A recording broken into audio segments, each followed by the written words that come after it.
अस्सलाम वालेकुम दोस्तों, इस वीडियो ट्यूटोरियल में हम देखेंगे कि हम जो है डेटाबेस हाइबरनेट से डेटा कैसे रीड करते हैं और अपने वेब पेज पे कैसे शो करवाते हैं।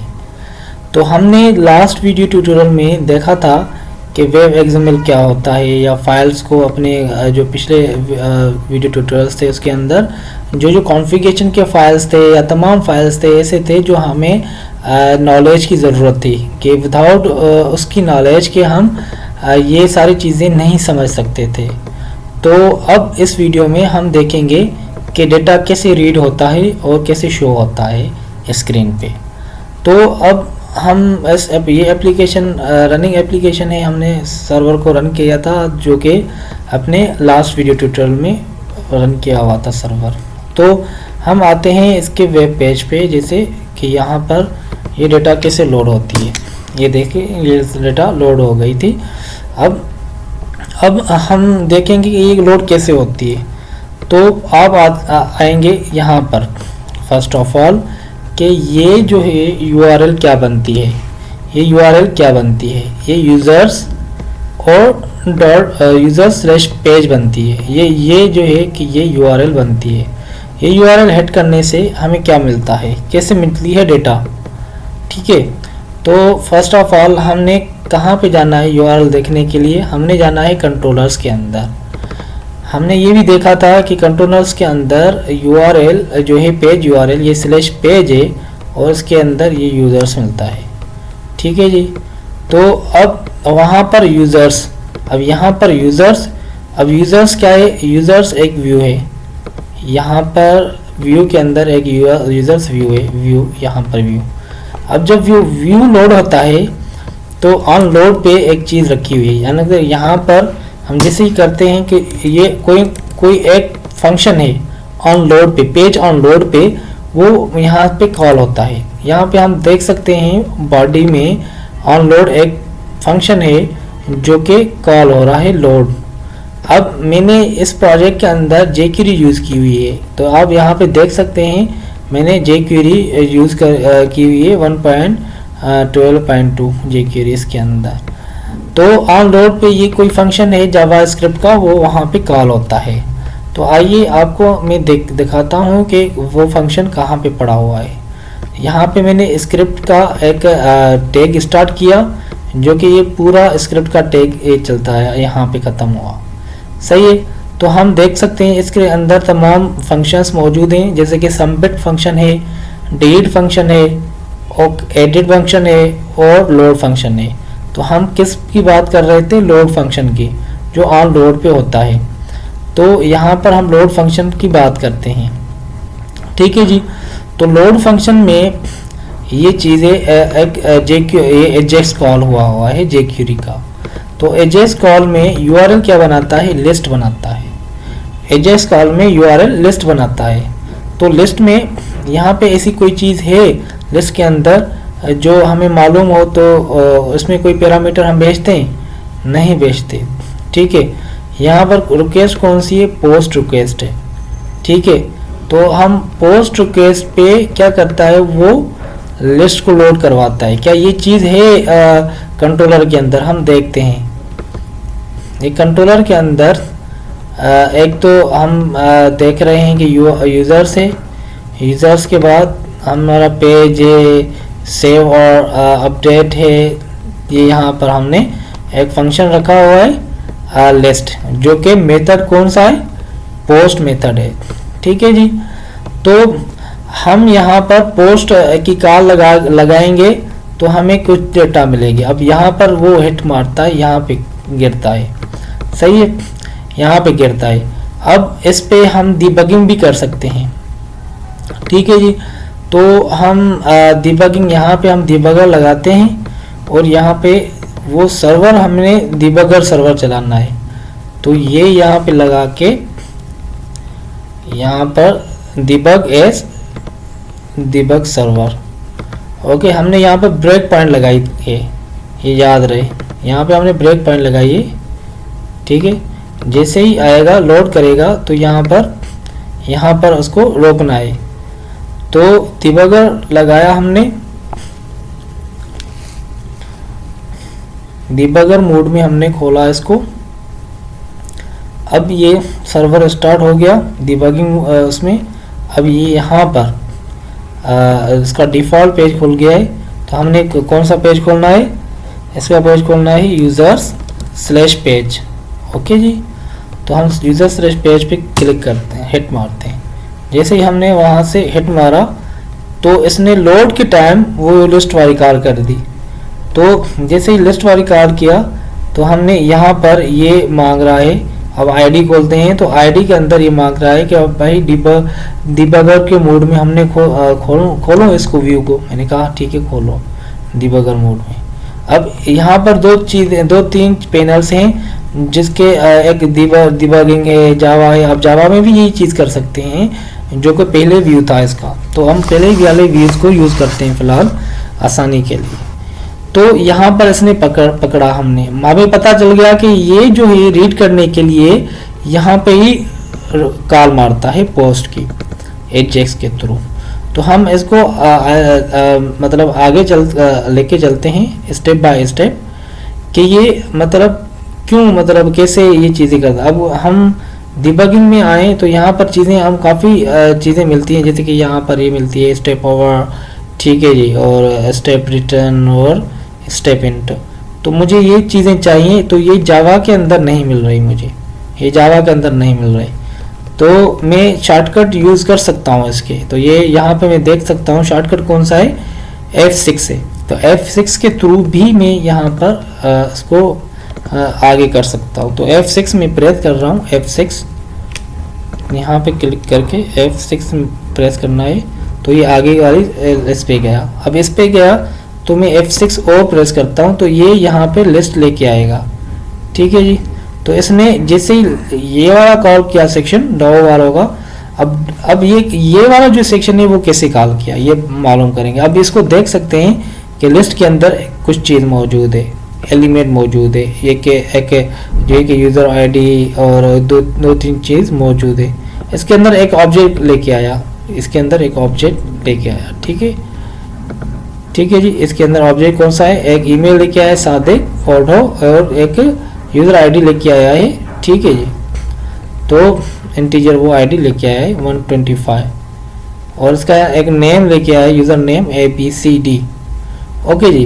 तो हम देखते हैं ये वाला जो है पॉड कैसे इसने कॉल किया। तो हम ये सर्विस इसने कॉल की, तो ये सर्विस यहाँ पे भी यूज़ हो रही है, यहाँ पे भी ये ऑटो वायर्ड सर्विस है, ये सर्विस यूज़ कर रहा है। तो अब इस सर्विस को देखने के लिए हमने ये ओपन करना है क्लास सर्विस वाला। ये सर्विसेज हमने हमारी पड़ी हुई हैं, ये वाला सर्विसेज।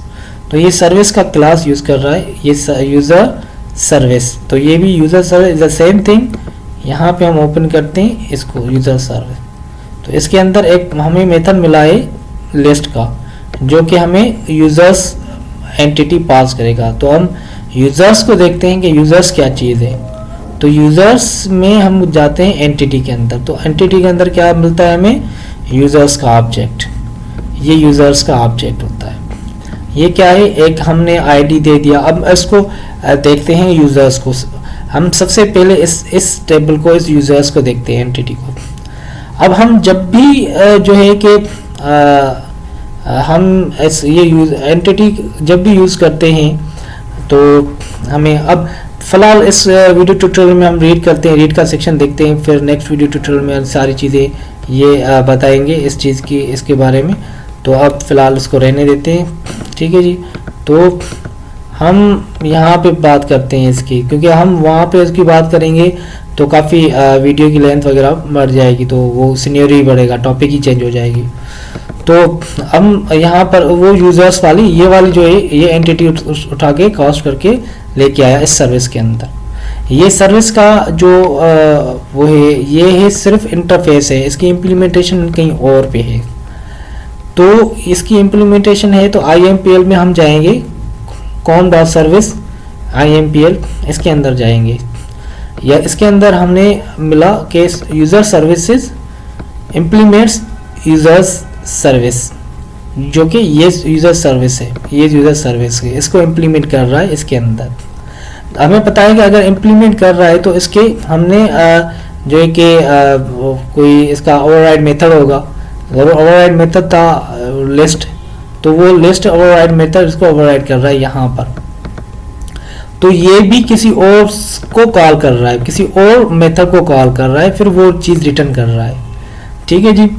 तो अब ये इसको यहाँ पर ये चीज़ हमें मालूम करनी है यूज़र डाउ। अब यूज़र डाउ को देखना है, ये भी ऑटो वायर्ड है, ये भी स्प्रिंग इसको भी जो है इनिशियलाइज करता है, डिपेंडेंसी लगाता है। तो यूज़र डाउ जो है हमने देखना है कि यूज़र डाउ कहाँ पे पड़ा हुआ है। तो ये यूज़र डाउ यहाँ पे आएंगे तो यूज़र्स डाउ पड़ा हुआ है, तो ये यूज़र्स डाउ एक इंटरफेस है। यहाँ पे भी ऑलरेडी वैसा ही सिनेरियो है जिसे हम सर्विस में देख के आए हैं, यहाँ पे भी ये यूज़र्स को ही रिटर्न करवाता है। सही है, लिस्ट ऑफ यूज़र्स जो है कि ही रिटर्न करवाता है। नाउ ये हम मेथड देखेंगे लिस्ट वाला, ये कहाँ पे पड़ा होगा, ज़रूर इसका ही भी क्लास होगा जो इसको इम्प्लीमेंट करता होगा। तो यहाँ पर हम आते हैं dao.impl, तो यहाँ dao.impl में आते हैं, तो ये यूज़र्स इम्पल जो यूज़र्स डाओ को इम्प्लीमेंट करता है, तो इसका भी जो है ओवरराइड मेथड होगा लिस्ट वाला। ये है लिस्ट वाला मेथड जो कि अब ये कुछ रिटर्न कर रहा है सेशन के थ्रू। ठीक है जी। अब ये आ गया आखिर वाला पार्ट, मतलब यहाँ पर जहाँ से डेटाबेस से उठा रहे हैं चीज़, ये वाला आ गया। ठीक है। तो अब यहाँ पर सेशन को रख के डॉट गेट करता है, सेशन को रख के dot get current session then query चलाता है। ओके जी। तो हम देखते हैं सेशन क्या चीज़ है। सेशन क्या चीज़ है, अगर सेशन में जाएंगे तो ये सेशन फैक्ट्री का एक जो है कि एक इंस्टेंस है जो ऑटो वायर्ड करता है, पहले ही वो इनिशियलाइज हो चुका होता है स्प्रिंग एमवीसी से, तो उससे ये निकालता है करंट सेशन, जो करंट उसको सेशन मिलता है उसके बिहाफ पे वो क्रिएट करता है क्यूरी। अब ये क्यूरी को मालूम करेंगे कि क्यूरी हमने ऐसे क्यों लिखी हुई है। ये क्यूरी हमने इसलिए लिखी हुई है ऐसे कि ये JPQL है, JPQL, मैं यहाँ पे कमेंट में लिखता हूँ JPQL। ठीक है जी। जो ये क्यूरी है, अब क्यूरी में हम जैसे लिखते थे सिलेक्ट स्टैटिक फ्रॉम यूजर्स, ऐसे नहीं लिखेंगे हम, डायरेक्ट उसके अंदर फ्रॉम लिख के फिर टेबल का नाम, ये उस एंटिटी का नाम है। याद रखें कि किसी टेबल का नाम नहीं, इस एंटिटी का नाम है। वो एंटिटी खुद बताती है इसके अंदर कि मैंने कौन सी टेबल यूज करनी है। ठीक है जी।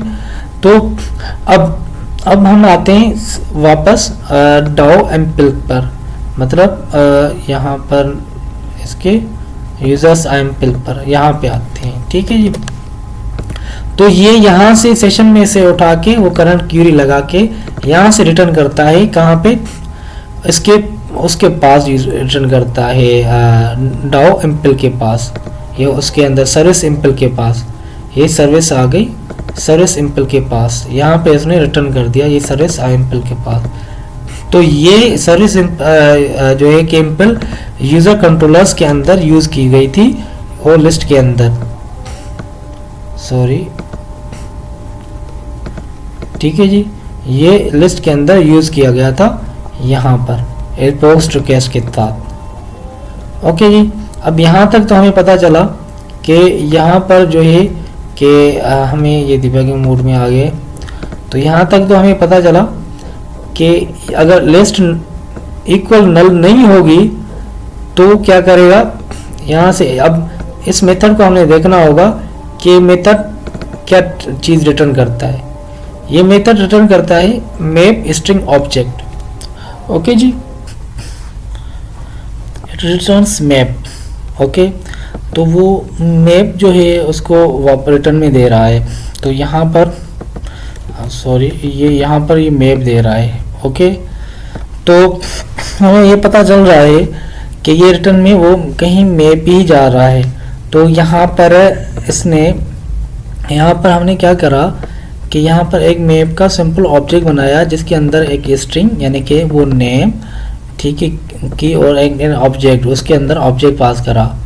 तो यहाँ पर वैसे ही एक लिस्ट है, अगर लिस्ट उसको नल नहीं मिलती तो वो क्या करे, उसके अंदर एक स्टेटस दे दे 200 का कि उसने कुछ रिटर्न करा और मैसेज दे दे डेटा फाउंड, और उसके बाद उसने डेटा में लिस्ट डालनी है।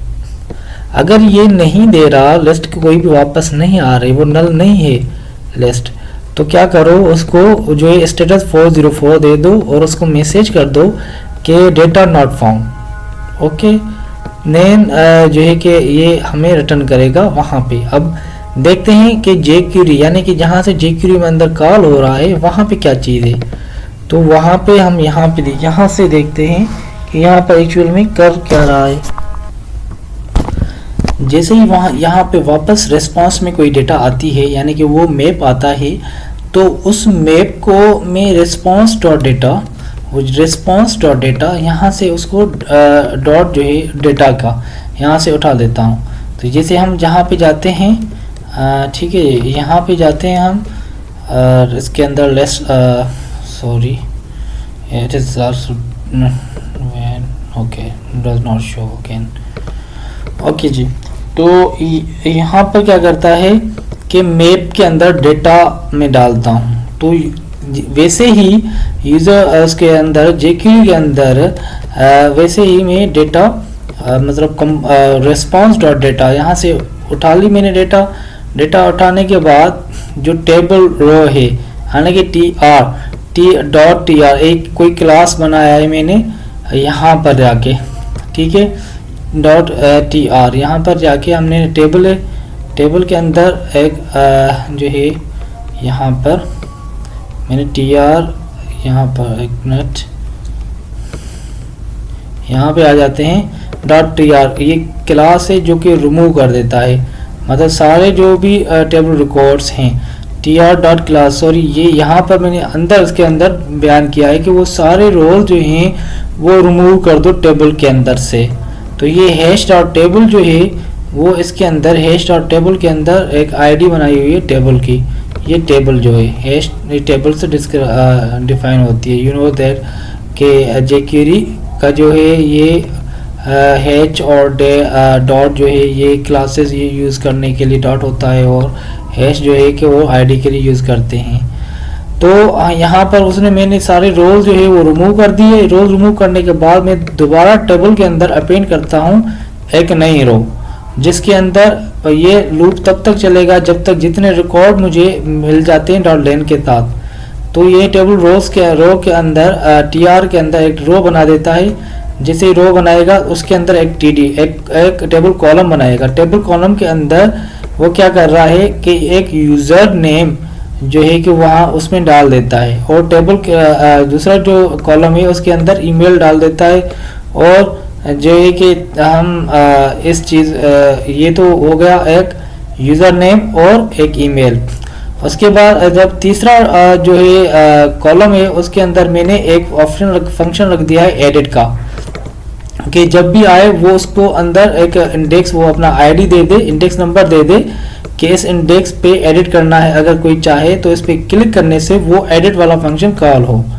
जैसे वो एडिट वाला फंक्शन कॉल हो तो उसके बाद हम आगे जाते हैं कि दूसरा एक कॉलम है उसका एक कॉलम बनाया हुआ है मैंने। उस कॉलम के अंदर हमने डेटा कॉलम के अंदर हम क्या करते हैं कि उसके अंदर दूसरा मैंने एक डिलीट का कॉलम बनाया हुआ है। एक डिलीट का मैंने कॉलम बनाया, जैसे ही उस डिलीट के अंदर एक डेटा सेट जो डिलीट है, डिलीट के अंदर अगर कोई भी क्लिक करेगा डिलीट पे तो उसके अंदर से आईडी उठा के वो डिलीट कर दे। ये सारी चीज़ें ये तब तक लूप चलेगा जब तक वो कंप्लीट जो है रिकॉर्ड वो कंप्लीट ना हो जाए, जहाँ से वहाँ से रिस्पांस में आ जाता है। तो जब रिस्पांस में आ जाता है तो वो शो करता है यहाँ पे ये चीज़ें शो करता है। अगर हम इसको जाने देते हैं, सपोज के यहाँ पर इसको डिबगर मोड में लगा हुआ था तो उसने एक्सेप्शन वगैरह दे दी तो दोबारा रिस्टार्ट करना होगा। तो हमने सारा रिकॉर्ड जो है वापस हम इसको वो कर देते हैं, ठीक है जी। यहाँ पर रीस्टार्ट कर देते हैं सर्वर को। तो यहाँ पर सर्वर को स्टार्ट करते हैं। डिबगिंग मोड में नहीं करते, हम डिबगिंग मोड में पहले कर चुके थे और डेटा देखा कि वापस कुछ ना कुछ रिटर्न आ रहा है, सही है जी। तो ये चीज़ें होती हैं, ये समझने के लिए होते हैं। उसके बाद हम सारी चीज़ें करते हैं। जैसे ही हमने जो है कि ये स्टार्ट हो गया सर्वर, और हमने जो है यहाँ पे वो ये भी रिफ्रेश हो गया। अब जो है कि यहाँ पर इसने लोड करवा दिया। जैसे मैंने कहा कि एक फंक्शन हमने कॉल किया डेटा टेबल के अंदर और कॉलम के अंदर हमने एडिट भी दे दिया था और डिलीट भी दे दिया था। ये दो बटन्स जो है उसके अंदर हमने एक लिंक बना के दे दी थी कि इस पर जो भी क्लिक करेगा वो एडिट करेगा इस पर आईडी के बिहाफ पे, और इसको जब भी डिलीट करेगा आईडी के बिहाफ पे वो डिलीट करेगा। तो ये सारी चीज़ें जब हम ऑन लोड पे से ही सेट करवाते हैं jQuery के अंदर और व्यू के अंदर। तो गाइज ये तो हम अब देख लिया हमने कि हम डेटा रीड कैसे करते हैं, डिबगिंग कैसे करते हैं आल्सो। तो हम यहाँ पे वीडियो अपना ख़त्म करते हैं। बाकी जो चीज़ है, नेक्स्ट चीज़ है, अब नेक्स्ट वीडियो में हम देखेंगे एंटिटी को देखेंगे, और जो कि डिलीट रिकॉर्ड कैसे होता है उसको देखेंगे। So guys please subscribe my YouTube channel and thank you so much. अल्लाह हाफिज़।